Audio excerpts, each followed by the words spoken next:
Hello and welcome back to Will's World Reviews and More, and today we're going to be taking a look at a review of the final 3 episodes in the WWE Network series Monday Night War. Final 3 episodes, quite enjoyable really. The first one was Mistakes on the Battlefield. This was quite an interesting one for general, if you want general knowledge of the wrestling background, give a good background of wrestling history, the territories, and how that became WCW and WWE, obviously. It also raised the story that Bischoff actually applied to work for WWE, which I didn't know. And apparently Vince McMahon made him interview a broom. This is obviously before he was at WCW, but you can kind of see where Bischoff's chip, and vendetta, I suppose, arose. Went through kind of Flair and Hogan and the kind of opposing rivalries from the WWE and then the NWA, the two kind of stalwarts, if you like. And then it also as he went into kind of the underhand tactics by Bischoff in terms of as the war heated up. On a few occasions, Raw was taped and not live, and WCW Nitro gave away the results. We'll get more into that in a minute. There was quite a decent focus on Bischoff in this episode, and I suppose if you don't like him as a person or the decisions he's made, you've got to respect the success that he had, and sometimes his kind of balls, if you like.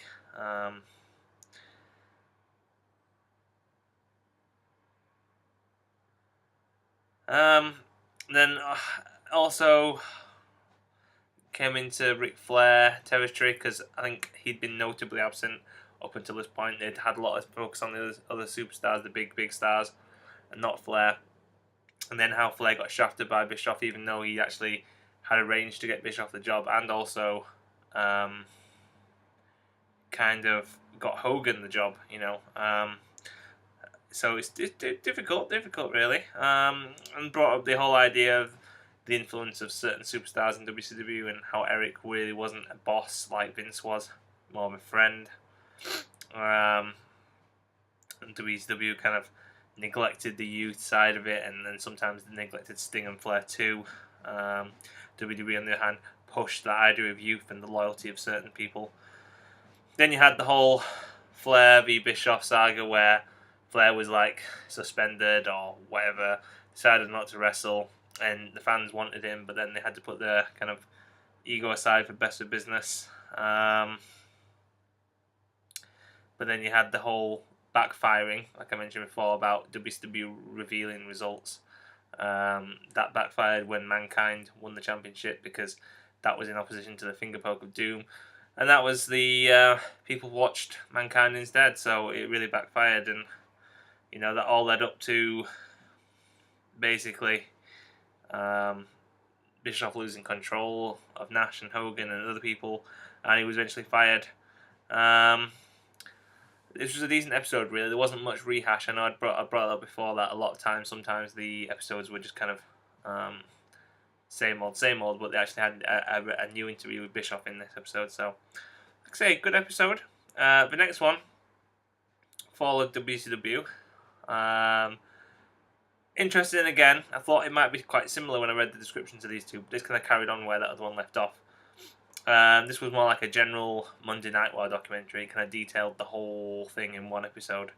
And you had Vince Russo coming in, obviously, from leaving WWE. But at this point, WCW had decided that there were rules and regulations, and they were going to be trying more kid-friendly, whereas WWE were firmly in the middle of the Attitude Era and obviously pushing the boundaries. At this point, you had some early decisions of WCW coming back to haunt them. It's like guaranteed contracts and the kind of older WWE stars. Russo left and Kevin Sullivan came in, but instead of actually pushing youth, which Russo to a degree had tried to do, he just kind of looked after his old friends. Then Sullivan was fired, and you had Bischoff and Russo come in and do the whole reboot where the old guy was strict to the titles, but then you had a bit of fallout between Russo and Bischoff, and you had a massive fallout between Russo and Hogan, who was trying to pull creative control. Apparently, Hogan walked off with the title. Jarrett laid down that whole thing, and then it just became a big mess with loads of different gimmicks. The one in particular that stood out in this episode was the Viagra on a pole, the constant title changing, Russo being champ himself, and then of course this all led up to the AOL Time Turner takeover, and they weren't interested in putting wrestling on TV, even though it was quite a high-rated show still. I guess this kind of highlighted to me the difference between a business standpoint and a vendetta.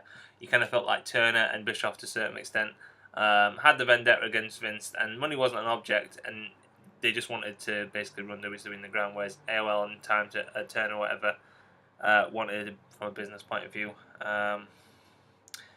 Bischoff nearly bought WCW in the end. That kind of pulled out because they wouldn't let him have TV time, which really made no sense. So, like I say, it was more like a general documentary, that episode. But good all the same, nice. If you were going to watch one episode and you wanted like a general idea of the whole series, then I'd watch that episode. Now we go into the final episode, which was Life After Wartime. And this one was interesting for me because this is probably the period when I started watching as all this kind of came about, this Life After Wartime. I'd kind of arrived at the back end from 99, 2000 type thing. So, small rehash, as usual. Brought up the idea of McMahon buying WCW, which he did, obviously, buying the competition. There was no ECW mentioned at all in this episode, even in the Invasion storyline, which was disappointing. But they brought up the idea of Shane, the storyline of that, Shane taking over it. And you have to wonder, because they talked about WWE buying WCW and what the kind of gains would be, and you have to wonder whether Vince was thinking all along whether the WWE network would kind of come into focus here, whether it would actually play a part, whether he knew that the tapes that he'd acquired, the library, would be useful for something like the WWE network, or whether that was just a happy coincidence. Because obviously you could say that aside from certain superstars, a few superstars, the acquisition really wasn't up to much. So difficult, you can say, was Vince smart enough to have that foresight? Who knows? It's paying off now with the network, obviously. So it's an idea. It's an idea whether he was such a visionary that he saw that coming, or whether at the time it was more just, I'm buying a competition and let's see where it goes. Who knows? The last Nitro and Raw, that took a big segment, the whole simulcast and Night of Champions, Booker T win the championship, and then you had Sting v Flair to close it, which was good, obviously.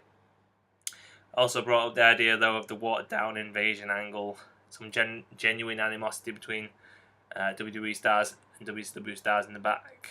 The whole idea of them coming in.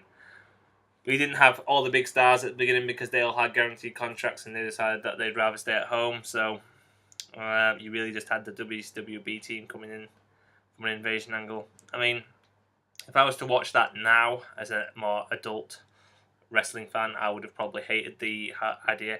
But as a kid, at being 12, when I was first getting into wrestling, it was an entertaining time. I enjoyed that angle. It was, part of what got me into wrestling. I'd never really watched WCW, so I didn't know the big stars from the undercard, So to me, it was an interesting storyline, and I kind of picked up on guys like Booker T and DDP, and I enjoyed it. I hadn't really, and I hadn't been around when I saw Nash and Hall in WWE, so I really didn't know what I was missing until they kind of came later on, obviously, when they had the NWO reunion, you had Goldberg, etc.